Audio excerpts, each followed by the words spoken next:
ಎಲ್ಲರಿಗೂ ನಮಸ್ಕಾರ ಸ್ನೇಹಿತರೆ. ಧನುರಾಶಿಯವರ ಗುಣ ಸ್ವಭಾವ ಹೇಗಿರುತ್ತದೆ, ಧನುರಾಶಿಯವರಿಗೆ ಯಾವೆಲ್ಲ ಲಾಭಗಳು ಇವರ ಜೀವನದಲ್ಲಿ ಕಾಣಸಿಗುತ್ತದೆ, ಧನುರಾಶಿಯವರ ಹಣಕಾಸಿನ ವಿಚಾರದಲ್ಲಿ ಹೇಗೆಲ್ಲ ಜವಾಬ್ದಾರಿ ನಿಭಾಯಿಸ್ತಾರೆ, ಧನುರಾಶಿಯವರು ತನ್ನ ಕುಟುಂಬ ಜವಾಬ್ದಾರಿಯನ್ನ ಹೇಗೆಲ್ಲ ನಿಭಾಯಿಸಿಕೊಂಡು ಹೋಗ್ತಾರೆ, ಧನುರಾಶಿಯವರ ಮುಂದಿನ ಜೀವನ ಹೇಗೆಲ್ಲ ನಡೆಸ್ತಾರೆ.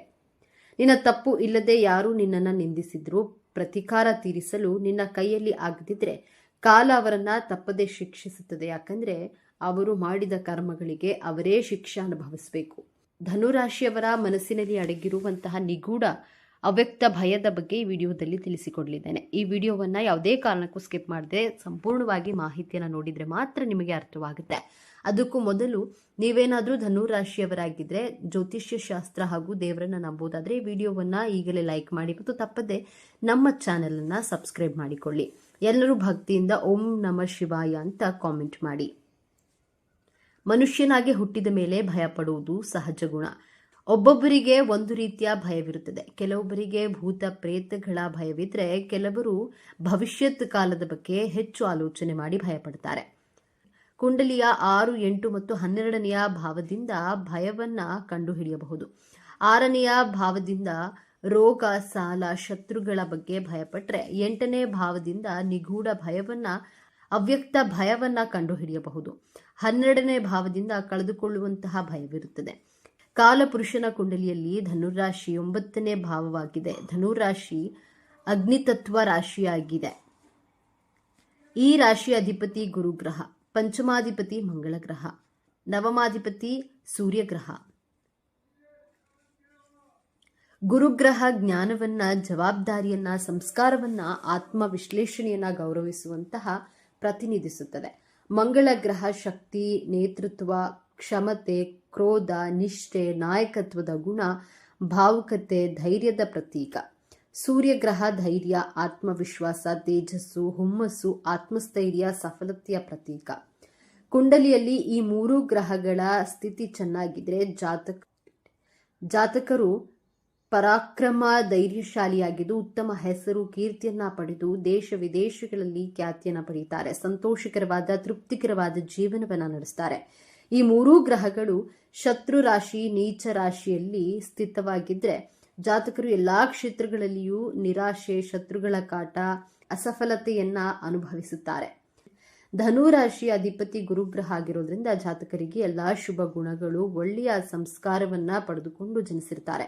ವೇದಗಳ ಪ್ರಕಾರ ಗುರುಗ್ರಹ ಜೀವಕಾರಕ ಗ್ರಹ, ಜೀವನವನ್ನ ಕೊಡುವಂತಹ ಗ್ರಹ. ಗುರು ಎಂದ್ರೆ ಆಕಾಶ ತತ್ವ, ಗುರು ಎಂದ್ರೆ ಈ ಭೂಮಿಯ ಮೇಲ್ಚಾವಣಿಯಾಗಿದೆ. ಇಡೀ ಸೃಷ್ಟಿಗೆ ಕಾರಕ ಗುರು. ಶಾಸ್ತ್ರದಲ್ಲಿ ಗುರುಗ್ರಹವಿಲ್ಲದೆ ಜೀವನದ ಕಲ್ಪನೆಯೂ ಮಾಡಿಕೊಳ್ಳಲು ಅಸಂಭವವಾಗಿದೆ. ಗುರುಗ್ರಹವನ್ನ ಅರಳಿ ವೃಕ್ಷಕ್ಕೆ ಹೋಲಿಸಲಾಗಿದೆ. ಅರಳಿ ವೃಕ್ಷ ಎಲ್ಲಾ ಪ್ರಾಣಿ, ಪಕ್ಷಿ, ಜೀವ ಸಂಕುಲಗಳಿಗೆ, ಮಾನವ ಸಂಕುಲಕ್ಕೆ ನಿಸ್ವಾರ್ಥ ಭಾವನೆಯಿಂದ ಪ್ರಾಣವಾಯುವಾದ ಆಕ್ಸಿಜನ್ ಅನ್ನ ಕೊಡುತ್ತದೆ. ಇದೇ ರೀತಿ ಧನುರಾಶಿಯವರು ತನ್ನ ಸ್ನೇಹಿತರಿಗೆ, ಕುಟುಂಬದವರಿಗೆ ನಿಸ್ವಾರ್ಥ ಪ್ರೀತಿ ಆಕ್ಸಿಜನ್ ರೀತಿ ಕೊಡ್ತಾರೆ. ಚಿಕ್ಕ ವಯಸ್ಸಿನಿಂದಲೇ ತನ್ನ ಕುಟುಂಬದವರ ಕಾಳಜಿ ಮಾಡ್ತಾರೆ. ಯಾವುದೇ ಭೇದ ಭಾವ ಮಾಡದೆ ಶ್ರದ್ಧೆಯಿಂದ ಕುಟುಂಬದವರಿಗೋಸ್ಕರ ಬದುಕ್ತಾರೆ. ಧನುರಾಶಿಯವರು ಶುದ್ಧ ಜ್ಞಾನ ಸಂಪಾದನೆಗೋಸ್ಕರ ಸದಾ ಪ್ರಯತ್ನಿಸ್ತಾರೆ. ತನ್ನ ಕುಟುಂಬ, ಸಮಾಜದ ಸೇವೆಗೆ ತನ್ನನ್ನ ಮುಡುಪಾಗಿಟ್ಕೊಂಡಿರ್ತಾರೆ. ಸತ್ಯಕ್ಕಾಗಿ ಹೋರಾಟ ಮಾಡ್ತಾರೆ. ಧನುರಾಶಿಯವರ ಪಂಚಮಾಧಿಪತಿ ಮಂಗಳ ಗ್ರಹವಾಗಿರೋದ್ರಿಂದ ನೀವು ಧೈರ್ಯವಂತರಾಗಿದ್ದು ನಿಷ್ಠಾವಂತರು, ಸಾಹಸಿಗಳಾಗಿರ್ತೀರ. ಮಂಗಳ ಗ್ರಹ ಕ್ರೋಧಕ್ಕೆ ಕಾರಕವಾಗಿರುವಂತಹ ಗ್ರಹವಾಗಿರೋದ್ರಿಂದ ಧನುರಾಶಿಯವರ ಸೂಕ್ತ ಮನಸ್ಸಿನಲ್ಲಿ ಕ್ರೋಧವಿರುತ್ತದೆ. ಯಾವಾಗ ಈ ಕ್ರೋಧ ಜಾಗೃತವಾದರೆ ಪರಿಣಾಮ ಬಹಳ ಕೆಟ್ಟದಾಗಿರುತ್ತದೆ. ನಿಮ್ಮ ನವಮಾಧಿಪತಿ ಸೂರ್ಯ ಗ್ರಹವಾಗಿರೋದ್ರಿಂದ ತುಂಬಾ ಧೈರ್ಯಶಾಲಿಗಳಾಗಿರ್ತೀರಾ. ಈ ಭೂಮಿಯ ಮೇಲೆ ನಾವು ಜನಿಸಿರುವ ಕಾರಣವೇನು ಎಂಬಂತಹ ಪ್ರಶ್ನೆಗೆ ನಿರಂತರವಾಗಿ ಉತ್ತರವನ್ನ ಹುಡುಕುವಂತಹ ಪ್ರಯತ್ನವನ್ನ ಮುಳುಗಿರ್ತೀರಾ. ಧನುರಾಶಿಯ ಚಿಹ್ನೆ ಅರ್ಧ ಭಾಗ ಅಶ್ವದ ಶರೀರ, ಅರ್ಧ ಭಾಗ ಮನುಷ್ಯನ ಶರೀರ. ಆ ಮನುಷ್ಯ ಧನಸ್ಸನ್ನ ಹಿಡಿದು ನಿಂತಿರುವಂತಹ ಚಿಹ್ನೆ, ಈ ಚಿಹ್ನೆಯ ಸಂಕೇತ ತನ್ನ ಗುರಿ ಹಾಗೂ ಉದ್ದೇಶದ ಕಡೆ ತುಂಬಾ ಏಕಾಗ್ರತೆಯನ್ನ ಇಟ್ಟುಕೊಂಡಿರ್ತೀರಾ. ಯಾವುದೇ ಕೆಲಸವನ್ನಾದರೂ ಏಕಾಗ್ರತೆಯಿಂದ ಹಠ ಹಿಡಿದು ಛಲದಿಂದ ಮಾಡುವ ಕಾರಣದಿಂದ ಎಲ್ಲರ ಹೊಗಳಿಕೆಗೆ ಪಾತ್ರರಾಗ್ತೀರಾ. ಧನುರಾಶಿಯವರು ಸರ್ವಗುಣ ಸಂಪನ್ನರು. ತನ್ನ ಜೀವನದಲ್ಲಿ 1000 ಕಷ್ಟಗಳು ಎದುರಾದರೂ ಆ ಕಷ್ಟಗಳಿಗೆ ಹೆದರದೆ ಮುನ್ನುಗ್ಗಿ ಯಶಸ್ಸನ್ನು ಪಡೆಯುತ್ತಾರೆ. ತನ್ನ ಜೀವನದಲ್ಲಿ ಎಷ್ಟೇ ಕಷ್ಟಗಳು ಬಂದರೂ ಅದನ್ನೆಲ್ಲ ಸಹಿಸಿಕೊಳ್ತಾರೆ. ನಿಮ್ಮ ನೋವು ಕಷ್ಟಗಳಿಗೆ ನಿಮ್ಮ ಕುಟುಂಬದವರು ಆಪ್ತರೇ ಕಾರಣರಾಗಿರ್ತಾರೆ. ನಿಮ್ಮ ಕುಟುಂಬದವರು ಸ್ನೇಹಿತರೇ ನಿಮ್ಮನ್ನ ಶೋಷಣೆ ಮಾಡ್ತಾರೆ. ನಿಮ್ಮ ಬುದ್ಧಿವಂತಿಕೆ ನಿಮ್ಮ ಜ್ಞಾನವೇ ನಿಮ್ಮ ವೈರಿಯಾಗಿರುತ್ತದೆ. ನಿಮ್ಮ ಮನಸ್ಸು ಮಗುವಿನ ರೀತಿ ನೆಗೆಟಿವ್ ಆಲೋಚನೆಗಳಿಗೆ ಬೇಗ ಹತ್ತಿರವಾಗುತ್ತದೆ. ಎಲ್ಲರ ಬಗ್ಗೆಯೂ ಸಕಾರಾತ್ಮಕವಾಗಿ ಯೋಚಿಸ್ತೀರಾ. ಆದರೂ ಯಾರೂ ನಿಮ್ಮ ಬಗ್ಗೆ ದಯೆ ಕಾಳಜಿ ಕರುಣೆ ತೋರಿಸದೆ ದ್ರೋಹ ಮೋಸ ಅವಮಾನವನ್ನ ಮಾಡ್ತಾರೆ. ಧನುರಾಶಿಯವರು ಯಾವುದೇ ನಿರೀಕ್ಷೆಯನ್ನ ಇಟ್ಟುಕೊಳ್ಳದೆ ಅವಶ್ಯಕತೆ ಇದ್ದವರಿಗೆ ಸಹಾಯ ಮಾಡ್ತಾರೆ. ನೀವು ಬಯಸುವುದು ಕೇವಲ ಗೌರವ ಆತ್ಮಗೌರವವನ್ನ ಮಾತ್ರ. ನಿಮ್ಮ ಮನಸ್ಸಿನ ನಿಗೂಢ ಅವ್ಯಕ್ತ ಭಯ ನನಗೆ ಅವಮಾನವಾದ್ರೆ ಎಂಬಂತಹ ಭಯ ನಿಮ್ಮನ್ನ ಸದಾ ಕಾಡುತ್ತೆ. ನೀವು ಹೆಚ್ಚು ಆತ್ಮಗೌರವಕ್ಕೆ ಬೆಲೆ ಕೊಡ್ತೀರಾ. ಪ್ರತಿಯೊಬ್ಬರು ಯಾವುದೇ ಕೆಲಸ ಪ್ರಾರಂಭಿಸುವ ಮೊದಲು ನನಗೆ ಎಷ್ಟು ಧನಲಾಭವಾಗುತ್ತೆ ಎಂದು ಲೆಕ್ಕಾಚಾರ ಹಾಕಿದ್ರೆ ಧನುರಾಶಿಯವರು ನನ್ನ ಆತ್ಮಗೌರವಕ್ಕೆ ಯಾವುದೇ ರೀತಿಯ ಚ್ಯುತಿ ಬರಬಾರದೆಂದು ಯೋಚಿಸ್ತೀರಾ. ನೀವು ಪದೇ ಪದೇ ನನಗೆ ಅವಮಾನವಾಗಬಾರದು ಅಂದುಕೊಂಡ್ರೆ ಪದೇ ಪದೇ ನೀವೇ ಅವಮಾನವನ್ನು ಎದುರಿಸ್ತೀರಾ. ಸ್ನೇಹಿತರೆ, ಜೀವನದಲ್ಲಿ ಸನ್ಮಾನ ಹಾಗೂ ಅವಮಾನ ಸಿಗುವುದು ದೇವರ ಇಚ್ಛೆ ಎಂದುಕೊಂಡು ನಿಮ್ಮ ಕೆಲಸವನ್ನ ದಾನ ಧರ್ಮ ಕರ್ತವ್ಯಗಳನ್ನು ಸರಿಯಾಗಿ ನಿಷ್ಠೆಯಿಂದ ನಿಭಾಯಿಸಿ ನಿಮ್ಮ ಮನಸ್ಸಿನಲ್ಲಿರುವ ಭಯವನ್ನ ಇಂದಿನಿಂದಲೇ ತೆಗೆದುಹಾಕಿ. ದೇವರಿಗೆ ಮಾತ್ರ ಭಯ ಪಡಬೇಕೆ ಹೊರತು ಈ ಸ್ವಾರ್ಥದ ಜನರಿಗಲ್ಲ, ಸ್ವಾರ್ಥದ ಪ್ರಪಂಚಕ್ಕಲ್ಲ. ಈ ಧನುರಾಶಿಯವರಿಗೆ ಕೋಪ ಅನ್ನೋದು ಜಾಸ್ತಿ ಇರುತ್ತೆ. ಅಷ್ಟು ಬೇಗ ಕೋಪ ಎನ್ನುವುದು ಇವರಿಗೆ ಬರುತ್ತೆ. ಈ ರಾಶಿಯವರಿಗೆ ಕೋಪ ಹೇಗಿರುತ್ತದೆ ಅಂದರೆ ಇದ್ದಕ್ಕಿದ್ದ ಹಾಗೆ ಇವರು ದಿಢೀರಂತ ಕೋಪ ಮಾಡಿಕೊಂಡು ಬಿಡುವುದು, ಇಲ್ಲವೇ ದಿಢೀರಂತ ಆತುರದ ನಿರ್ಧಾರವನ್ನು ತೆಗೆದುಕೊಂಡು ಬಿಡೋದು. ಕೋಪ ಬಂದಾಗ ಯಾರ ಮಾತಿಗೂ ಸಹ ಬೆಲೆ ಕೊಡದೇ ಇರುವುದು, ಆತುರವಾಗಿ ಎಲ್ಲಿಗಾದರೂ ಹೋಗ್ಬಿಡೋದು.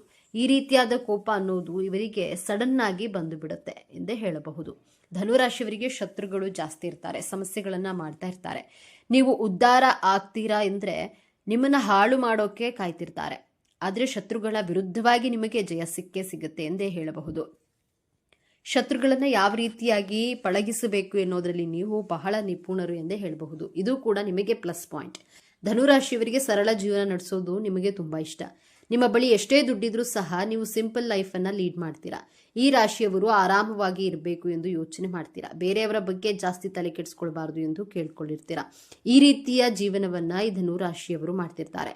ಇನ್ನು ಧನುರಾಶಿಯವರಿಗೆ ಜ್ಞಾಪಕ ಶಕ್ತಿ ಅನ್ನೋದು ತುಂಬಾ ಚೆನ್ನಾಗಿರುತ್ತೆ. ಇವರು ತುಂಬಾ ಚೆನ್ನಾಗಿ ಮೈಂಡ್ನಲ್ಲಿ ಏನು ವಿಷಯ ಇದ್ರೂ ಸಹ ಪಾಸಿಟಿವ್ ಆಗಿರ್ತಾರೆ. ಯಾವುದೇ ಘಟನೆಗಳನ್ನು ಸಹ ಅಷ್ಟು ಬೇಗ ಮರೆಯೋದಿಲ್ಲ. ಇಂತಹ ಸ್ವಭಾವದವರು ಈ ಧನುರಾಶಿಯವರು. ಇವೆಲ್ಲವೂ ಸಹ ದೇವರು ಕೊಟ್ಟಂತಹ ವರಗಳ ಬಗ್ಗೆ ಮಾತನಾಡೋದಾದ್ರೆ ಇವರಿಗೆ ಧಾರ್ಮಿಕ ಪ್ರಜ್ಞೆ ಜಾಸ್ತಿ ಇರ್ತದೆ. ಹಾಗೆಯೇ ತುಂಬಾ ಕಷ್ಟಪಡ್ತಾರೆ. ಶಾರ್ಟ್ಕಟ್ನಲ್ಲಿ ಕೆಲಸ ಮಾಡಿಕೊಂಡು ಹಣ ಸಂಪಾದನೆ ಎಂದಿಗೂ ಮಾಡುವುದಿಲ್ಲ. ಜೊತೆಗೆ ಇವರು ಸಾಹಸಿಗಳು ಮತ್ತು ಧೈರ್ಯಶಾಲಿಗಳಾಗಿರ್ತಾರೆ. ವಿನಯ ಎನ್ನುವುದು ಜಾಸ್ತಿ ಇರುತ್ತೆ. ಹಾಗೆಯೇ ಬೇರೆಯವರನ್ನ ಬೇಗ ನಂಬಿಬಿಡ್ತಾರೆ. ಇವರ ಬುದ್ಧಿಯಲ್ಲಿ ಚುರುಕು ಸ್ವಭಾವ ಅನ್ನೋದು ಈ ರಾಶಿಯವರಿಗೆ ಜಾಸ್ತಿ ಇರುತ್ತೆ. ಹಾಗಾಗಿ ಇವರ ಜೀವನದಲ್ಲಿ ಬೇಗ ಸಕ್ಸಸ್ ಅನ್ನೋದನ್ನ ಕಾಣ್ತಾರೆ. ನೋಡಿದ್ರಲ್ಲ ಸ್ನೇಹಿತರೆ, ನೀವು ಸಹ ಧನುರಾಶಿಯವರಾಗಿದ್ರೆ ನಿಮಗೂ ಕೂಡ ಇದೆಲ್ಲ ನಿಜ ಅನಿಸಿದ್ರೆ ಹಾಗೂ ನಿಮ್ಮ ಜೀವನದಲ್ಲೂ ಸಹ ಈ ರೀತಿಯಾಗಿ ನಡೆದಿದೆ ಅಂತ ನಿಮಗೇನಾದರೂ ಅನಿಸಿದ್ರೆ ದಯವಿಟ್ಟು ತಪ್ಪದೆ ನಿಮ್ಮ ಅನಿಸಿಕೆ ಅಭಿಪ್ರಾಯಗಳನ್ನ ಕಾಮೆಂಟ್ ಬಾಕ್ಸ್ನಲ್ಲಿ ತಿಳಿಸಿ. ಸದಾ ಸ್ವಾತಂತ್ರ್ಯವನ್ನ ಪ್ರೀತಿಸುವ ಜ್ಞಾನದ ದಾಹವನ್ನ ಹೊಂದಿರುವ ಸತ್ಯದ ಹಾದಿಯಲ್ಲಿ ಸಾಗಲು ಯಾವುದಕ್ಕೂ ಅಂಜದ ಮುಖದ ಮೇಲೆ ಸದಾ ನಗುವನ್ನ ಹೊತ್ತುಕೊಂಡು ಎಲ್ಲರನ್ನ ನಗಿಸುವ, ಆದರೆ ಆ ನಗುವಿನ ಹಿಂದೆ ಜಗತ್ತಿನ ಜ್ಞಾನವನ್ನೇ ಅಡಗಿಸಿಕೊಂಡಿರುವಂತಹ ವ್ಯಕ್ತಿಗಳೇ ಧನುರಾಶಿಯವರು. ಧನುರಾಶಿಯ ಬಂಧುಗಳೇ, ನೀವು ಈಗ ನೋಡುತ್ತಿರುವ ಈ ವಿಡಿಯೋ ಆಕಸ್ಮಿಕವಾಗಿ ನಿಮ್ಮ ಮುಂದೆ ಬಂದಿಲ್ಲ. ನಿಮ್ಮ ಜೀವನದ ಅತ್ಯಂತ ನಿರ್ಣಾಯಕ ಘಟ್ಟದಲ್ಲಿ ನಿಂತಿರುವ ನಿಮಗೆ ನಿಮ್ಮ ಇಷ್ಟ ದೇವರು ಅಥವಾ ನಿಮ್ಮ ಗುರುದೇವರು ಒಂದು ಪ್ರಮುಖ ಸಂದೇಶವನ್ನ ನೀಡಲು ಬಯಸುತ್ತಿದ್ದಾರೆ. ಇಷ್ಟು ದಿನ ನೀವು ಅನುಭವಿಸಿದ ನೋವು, ಅವಮಾನ, ಕಷ್ಟಗಳಿಗೆ ಪ್ರತಿಫಲ ಸಿಗುವ ಸಮಯ ಬಂದಿದೆ. ನಿಮ್ಮ ಜೀವನದ ದಿಕ್ಕು ಯಶಸ್ಸಿನ ಉತ್ತುಂಗಕ್ಕೆ ಏರುತ್ತದೆ ಅಥವಾ ಮತ್ತೆ ಪಾತಾಳಕ್ಕೆ ಕುಸಿಯುತ್ತದೆಯೇ? ಈಗ ನಿಮ್ಮ ಭವಿಷ್ಯವನ್ನ ನಿರ್ಧರಿಸಲಿವೆ. ಈ ಸಮಯದಲ್ಲಿ ನಿಮಗೆ ಎದುರಾಗಲಿರುವಂತಹ ದೊಡ್ಡ ಕಠಿಣ ಸವಾಲು ಯಾವುದು, ಅದರಿಂದ ನೀವು ಪಾರಾಗೋದು ಹೇಗೆ ತಿಳಿಯಲು ಈ ವಿಡಿಯೋವನ್ನ ಸಂಪೂರ್ಣವಾಗಿ ನೋಡಿ. ಯಾಕಂದ್ರೆ ಇದು ನಿಮಗಾಗಿ ಬಂದಿರುವ ದೈವಿಕ ಸಂದೇಶ. ಹಾಗೆ ಜೈ ಗುರು ರಾಘವೇಂದ್ರ ಅಂತ ಕಾಮೆಂಟ್ ಮಾಡಿ, ಹಾಗೆ ವಿಡಿಯೋನ ಲೈಕ್ ಮಾಡಿ. ಮೊದಲಿಗೆ ಇಷ್ಟು ದಿನ ನೀವು ಕಷ್ಟಪಟ್ಟಿದ್ದು ಯಾಕೆ ಎಂದು ತಿಳಿಯೋಣ. ಕಳೆದ ಕೆಲವು ವರ್ಷಗಳಿಂದ, ವಿಶೇಷವಾಗಿ ಈ ವರ್ಷದ ಆರಂಭದಿಂದ ನೀವು ಅನುಭವಿಸಿದ ಯಾತನೆ ಅಷ್ಟಿಷ್ಟಲ್ಲ. ಶನಿ ಮಹಾತ್ಮನ ಪ್ರಭಾವದಿಂದ ನೀವು ಅನುಭವಿಸಿದ ಕಷ್ಟಗಳು ಒಂದೆರಡಲ್ಲ. ಹೇಳಿಕೊಳ್ಳಲಾಗದ ನೋವು, ಕಾರಣವೇ ಇಲ್ಲದ ಅಪವಾದಗಳು, ಕೈಗೆ ಬಂದ ತುತ್ತು ಬಾಯಿಗೆ ಬಾರದ ಸ್ಥಿತಿ, ಆರ್ಥಿಕವಾಗಿ ಎಷ್ಟೊಂದು ಮುಗ್ಗಟ್ಟು ಎದುರಿಸಿದ್ದೀರಿ. ಎಂದರೆ ನಾಳೆ ಎನ್ನುವ ಚಿಂತೆ ನಿಮ್ಮನ್ನ ರಾತ್ರಿ ನಿದ್ದೆ ಮಾಡಲು ಬಿಡಲಿಲ್ಲ. ನಿಮ್ಮದಲ್ಲದ ತಪ್ಪಿಗೆ ನೀವು ಅವಮಾನ ಎದುರಿಸಬೇಕಾಯ್ತು. ನೀವು ಎಲ್ಲರಿಗೂ ಒಳ್ಳೆಯದನ್ನೇ ಬಯಸಿದ್ರು ಜನ ನಿಮ್ಮನ್ನ ತಪ್ಪು ತಿಳಿದುಕೊಂಡ್ರು. ನೀವು ಪ್ರಾಣಕ್ಕಿಂತ ಹೆಚ್ಚಾಗಿ ನಂಬಿದವರೇ ನಿಮಗೆ ಬೆನ್ನಿಗೆ ಚೂರಿ ಹಾಕಿದ್ರು. ಇದಕ್ಕೆಲ್ಲ ಕಾರಣ ಏನು? ನಿಮ್ಮ ಪ್ರಯತ್ನದಲ್ಲಿ ಯಾವುದೇ ದೋಷವಿರಲಿಲ್ಲ. ಆದ್ರೆ ನಿಮ್ಮ ರಾಶಿಯ ಮೇಲೆ ಶನಿ ಮಹಾತ್ಮನ ಹಿಡಿತ ನಿಮ್ಮನ್ನ ಅಕ್ಷರಶಃ ಹಿಂಡಿ ಹಿಪ್ಪೆ ಮಾಡಿತ್ತು. ಇದು ನಿಮ್ಮ ಜೀವನದ ಒಂದು ಅಗ್ನಿ ಪರೀಕ್ಷೆ ಆಗಿತ್ತು. ದೇವರು ನಿಮ್ಮನ್ನ ಶುದ್ಧ ಚಿನ್ನವನ್ನಾಗಿ ಮಾಡಲು ಇಷ್ಟೆಲ್ಲ ಪರೀಕ್ಷೆಗಳನ್ನ ಕೊಟ್ಟನು. ಆದ್ರೆ ಆ ಕಷ್ಟದ ದಿನಗಳು, ಆ ಕರಾಳ ಅಧ್ಯಾಯ ಈಗ ಮುಗಿಯುವ ಹಂತಕ್ಕೆ ಬಂದಿದೆ. ಹೌದು, ಈ ಸಮಯವನ್ನ ನಿಮ್ಮ ಜೀವನದ ಸುವರ್ಣ ಯುಗ ಎಂದು ಬರೆದಿಟ್ಕೊಳ್ಳಿ. ನಿಮ್ಮ ರಾಶ್ಯಾಧಿಪತಿಯಾದ ಗುರುಬಲದ ಸಂಪೂರ್ಣ ಕೃಪೆ ಮತ್ತು ನೀವು ಪಟ್ಟ ಶ್ರಮಕ್ಕೆ ಶನಿದೇವನು ಈಗ ಪ್ರತಿಫಲವನ್ನ ನೀಡಲು ಸಿದ್ಧನಾಗಿದ್ದಾನೆ. ನಿಮ್ಮ ಜೀವನದ ಪ್ರತಿಯೊಂದು ಕ್ಷೇತ್ರವು ಹೇಗೆ ಅದ್ಭುತವಾಗಿ ಬದಲಾಗುತ್ತೆ ಎಂದು ಈಗ ಒಂದೊಂದಾಗಿ ನೋಡೋಣ. ಮೊದಲನೇದಾಗಿ ನಿಮ್ಮ ವೃತ್ತಿ ಜೀವನ. ಎಷ್ಟೋ ದಿನಗಳಿಂದ ಒಂದೇ ಜಾಗದಲ್ಲಿ ಕೂತು ಎಷ್ಟೇ ಪ್ರಾಮಾಣಿಕವಾಗಿ ದುಡಿದ್ರೂ ನಿಮಗೆ ಪ್ರಶಂಸೆ ಸಿಗ್ಲಿಲ್ಲ, ಪ್ರಮೋಷನ್ ಕೂಡ ಸಿಗ್ಲಿಲ್ಲ. ನಿಮ್ಮ ಮೇಲಾಧಿಕಾರಿಗಳು ನಿಮ್ಮ ಜ್ಞಾನವನ್ನ ಗುರುತಿಸಲೇ ಇಲ್ಲ. ಆದ್ರೆ ಈ ಉತ್ತಮ ಸಮಯದಲ್ಲಿ ಗ್ರಹಗಳ ಸಂಚಾರವು ನಿಮ್ಮ ವೃತ್ತಿ ಸ್ಥಾನವನ್ನ ಅತ್ಯಂತ ಬಲಪಡಿಸುತ್ತದೆ. ಯಾರು ನಿಮ್ಮನ್ನ ತುಳಿಯಲು ಪ್ರಯತ್ನಿಸ್ತಿದ್ರೋ ಅವರೇ ನಿಮ್ಮ ಸಲಹೆ ಕೇಳಿ ಬರುವಂತಹ ಸಮಯವಿದು. ಅನಿರೀಕ್ಷಿತವಾಗಿ ಒಂದು ದೊಡ್ಡ ಜವಾಬ್ದಾರಿ ಅಥವಾ ನೀವು ವರ್ಷಗಳಿಂದ ಕಾಯುತ್ತಿದ್ದ ಹಣ ನಿಮ್ಮ ಕೈ ಸೇರಲಿದೆ. ಇನ್ನ ಉದ್ಯೋಗ ಬದಲಾವಣೆ ಮಾಡಬೇಕು ಎಂದುಕೊಂಡವರಿಗೆ, ಈವರೆಗೆ ಕೆಲಸ ಬಿಡಬೇಕು ಬೇಡವಾ ಎಂಬ ಮಹಾಗೊಂದಲದಲ್ಲಿ ಇದ್ದ ನಿಮಗೆ ಈ ಸಮಯ ಅತ್ಯಂತ ಶುಭ ಸಮಯ. ನಿಮಗೆ ಬರುವ ಹೊಸ ಉದ್ಯೋಗದ ಅವಕಾಶ ನೀವು ಕನಸಿನಲ್ಲೂ ನಿರೀಕ್ಷೆ ಮಾಡೋದಕ್ಕಿಂತ ದೊಡ್ಡ ಮಟ್ಟದಲ್ಲಿರುತ್ತೆ. ಸಂಬಳ, ಹುದ್ದೆ ಎರಡರಲ್ಲಿಯೂ ದೊಡ್ಡ ಏರಿಕೆಯನ್ನ ಕಾಣ್ತೀರಿ. ವಿದೇಶಕ್ಕೆ ಹೋಗುವ ಪ್ರಯತ್ನದಲ್ಲಿದ್ರೆ, ವೀಸಾ ನಿರೀಕ್ಷೆಯಲ್ಲಿದ್ರೆ ಶುಭ ಸುದ್ದಿ ಸಿಗಲಿದೆ, ನಿಮ್ಮ ಕಿವಿಗೆ ಬೀಳಲಿದೆ. ಸರ್ಕಾರಿ ಉದ್ಯೋಗಕ್ಕಾಗಿ ಪರೀಕ್ಷೆ ಬರೆದು ಕಾಯುತ್ತಿರುವವರಿಗೆ ನಿಮ್ಮ ಹೆಸರು ಪಟ್ಟಿಯಲ್ಲಿ ಬರುವ ಸಾಧ್ಯತೆ ಸ್ಪಷ್ಟವಾಗಿ ಕಾಣ್ತಿದೆ. ಧೈರ್ಯವಾಗಿ ಮುನ್ನುಗ್ಗಿ ಯಶಸ್ಸು ನಿಮ್ಮದೇ. ಎರಡನೆಯದಾಗಿ ಶತ್ರುಗಳ ಕಾಟ ಮತ್ತು ಕೋರ್ಟ್ ಕಚೇರಿ ವಿಚಾರಗಳು. ನಿಮ್ಮ ಬೆನ್ನ ಹಿಂದೆ ಮಾತನಾಡುವವರು, ನಿಮ್ಮ ಏಳಿಗೆಯನ್ನ ಸಹಿಸದ ಗುಪ್ತ ಶತ್ರುಗಳು, ನಿಮ್ಮ ವಿರುದ್ಧವೇ ಪಿತೂರಿ ಮಾಡಿರುವವರಿಂದ ನೀವು ಬಹಳಷ್ಟು ನೊಂದಿದ್ದೀರಿ. ಆದ್ರೆ ಈ ಸಮಯದಲ್ಲಿ ನಿಮ್ಮ ರಾಶ್ಯಾಧಿಪತಿ ಗುರು ದೈವಿಕ ನ್ಯಾಯವನ್ನ ಒದಗಿಸ್ತಾನೆ. ಆ ಶತ್ರುಗಳು ತಾವಾಗಿಯೇ ನಾಶವಾಗ್ತಾರೆ. ಅವರ ನಿಜ ಬಣ್ಣ ಎಲ್ಲರ ಮುಂದೆ ಬಯಲಾಗುತ್ತೆ. ನಿಮಗೆ ಕೆಟ್ಟದ್ದು ಬಯಸಿದವರು ಅವರೇ ದೊಡ್ಡ ಕಷ್ಟಕ್ಕೆ ಸಿಲುಕೋದನ್ನ ನೀವು ನಿಮ್ಮ ಕಣ್ಣಾರೆ ಕಾಣ್ತೀರಿ. ನಿಮ್ಮ ಮೇಲಿದ್ದ ದೃಷ್ಟಿದೋಷ, ನಕಾರಾತ್ಮಕ ಶಕ್ತಿಗಳು ಸಂಪೂರ್ಣವಾಗಿ ದೂರವಾಗಲಿವೆ. ಇನ್ನ ಆಸ್ತಿ ವಿವಾದ, ಸುಳ್ಳು ಕೇಸುಗಳು ಅಥವಾ ವಿಚ್ಛೇದನ ಹಂತದ ಕೋರ್ಟ್ ಕಚೇರಿ ವಿಚಾರಗಳು ಸಿಲುಕಿ ವರ್ಷಗಳಿಂದ ಅಲೆದು ನಿಮ್ಮ ಸಮಯ, ಹಣ ಮತ್ತು ಮಾನಸಿಕ ನೆಮ್ಮದಿ ಎಲ್ಲವೂ ಹಾಳಾಗಿತ್ತು. ಆದರೆ ಇದೀಗ ದೈವಿಕ ನ್ಯಾಯ ನಿಮ್ಮ ಪರವಾಗಿ ನಿಲ್ಲಲಿದೆ. ಕೇಸಿನಲ್ಲಿ ನಿಮಗೆ ಜಯ ಸಿಗೋದು ನಿಶ್ಚಿತ. ನಿಮ್ಮ ಮೇಲಿದ್ದ ಅಪವಾದಗಳು ಸುಳ್ಳು ಎಂದು ಸಾಬೀತಾಗುತ್ತೆ. ನಿಮ್ಮ ಆಸ್ತಿ, ನಿಮ್ಮ ಗೌರವ ನಿಮಗೆ ಮರಳಿ ಸಿಗಲಿದೆ. ಮೂರನೆಯದಾಗಿ ಗಂಡ ಹೆಂಡತಿ ಸಂಬಂಧ. ಸಣ್ಣ ಸಣ್ಣ ವಿಷಯಕ್ಕೂ ಜಗಳ, ಅನಗತ್ಯ ಮನಸ್ತಾಪ, ಇಬ್ಬರ ನಡುವೆ ಮೂರನೇ ವ್ಯಕ್ತಿಯ ಪ್ರವೇಶದಿಂದ ಸಂಬಂಧವು ಹಳಸಿ ಹೋಗಿತ್ತು. ವಿಚ್ಛೇದನದ ಅಂಚಿಗೆ ತಲುಪಿದ. ಆದ್ರೆ ಈ ಶುಭ ಸಮಯದಲ್ಲಿ ನಿಮ್ಮ ರಾಶ್ಯಾಧಿಪತಿ ಗುರುವು ನಿಮ್ಮಿಬ್ಬರ ನಡುವಿನ ಪ್ರೀತಿಯನ್ನ ಮತ್ತೆ ಚಿಗುರಿಸ್ತಾನೆ. ಗುರುಬಲದಿಂದಾಗಿ ನಿಮ್ಮ ನಡುವಿನ ಎಲ್ಲಾ ತಪ್ಪು ತಿಳುವಳಿಕೆಗಳು ದೂರವಾಗಿ ಅನ್ಯೋನ್ಯತೆ ಹೆಚ್ಚಾಗುತ್ತೆ. ನಿಮ್ಮ ಸಂಬಂಧ ಮತ್ತೆ ಮೊದಲಿನಂತೆ ಮಧುರವಾಗಲಿದೆ. ಇನ್ನು ಮದುವೆಯಾಗದ ಧನುರಾಶಿಯ ಯುವಕ ಯುವತಿಯರಿಗೆ ನೀವು ಕನಸಿನಲ್ಲೂ ಎಣಿಸದಂತಹ ಉತ್ತಮವಾದ ವಿದ್ಯಾವಂತ ದೈವಿಕ ಸಂಬಂಧವನ್ನ ಕೂಡಿ ಬರಲಿದೆ. ನಿಮ್ಮ ಮದುವೆ ನಿಶ್ಚಯವಾಗುವ ಎಲ್ಲಾ ಸಂಭವವಿದೆ. ಹಾಗೆಯೇ ಸಂತಾನ ಭಾಗ್ಯಕ್ಕಾಗಿ ಎಷ್ಟೋ ವರ್ಷಗಳಿಂದ ಕಾಯುತ್ತಿದ್ದ ದಂಪತಿಗಳಿಗೆ ವೈದ್ಯರ ಬಳಿ ಅಲೆದು ಸಾಕಾಗಿ ಪೂಜೆ ವ್ರತಗಳನ್ನ ಮಾಡಿ ಕಣ್ಣೀರು ಹಾಕಿದ್ದೀರಿ. ನಿಮ್ಮ ಈ ನೋವಿನ ಕಣ್ಣೀರಿಗೆ ಈಗ ಬೆಲೆ ಸಿಗಲಿದೆ. ಸಂತಾನ ಕಾರಕನಾದ ಗುರುವು ನಿಮ್ಮ ಪಂಚಮ ಸ್ಥಾನವನ್ನ ಬಲಪಡಿಸ್ತಾನೆ. ನಿಮ್ಮ ಮನೆಯಲ್ಲಿ ತೊಟ್ಟಿಲು ತೂಗುವ ಶುಭ ಸುದ್ದಿ ನಿಮ್ಮ ಕಿವಿಗೆ ಬೀಳಲಿದೆ. ನಾಲ್ಕನೆಯದಾಗಿ ನಿಮ್ಮ ಮಕ್ಕಳ ವಿದ್ಯಾಭ್ಯಾಸ. ನಿಮ್ಮ ಮಕ್ಕಳ ಹಠಮಾರಿತನ, ಓದಿನಲ್ಲಿ ಗಮನ ಇಲ್ಲದಿರುವುದು ಅಥವಾ ಅವರ ಆರೋಗ್ಯದ ಬಗ್ಗೆ ನಿಮಗೆ ದೊಡ್ಡ ಚಿಂತೆಯಾಗಿತ್ತು. ಅವರು ದಾರಿ ತಪ್ಪುತ್ತಿದ್ದರೆ ಎಂಬ ಭಯ ನಿಮ್ಮನ್ನ ಕಾಡ್ತಿತ್ತು. ಆದ್ರೆ ಇದೀಗ ನಿಮ್ಮ ಮಕ್ಕಳಲ್ಲಿ ಅದ್ಭುತವಾದ ಸಕಾರಾತ್ಮಕ ಬದಲಾವಣೆಗಳನ್ನ ಕಾಣ್ತೀರಿ. ಅವರೇ ಜವಾಬ್ದಾರಿಯಿಂದ ಓದಲು ಪ್ರಾರಂಭಿಸ್ತಾರೆ. ಉನ್ನತ ಶಿಕ್ಷಣಕ್ಕಾಗಿ ಅವರು ಬಯಸಿದ್ದ ಕಾಲೇಜಿನಲ್ಲಿ ಸೀಟು ಸಿಗಲಿದೆ.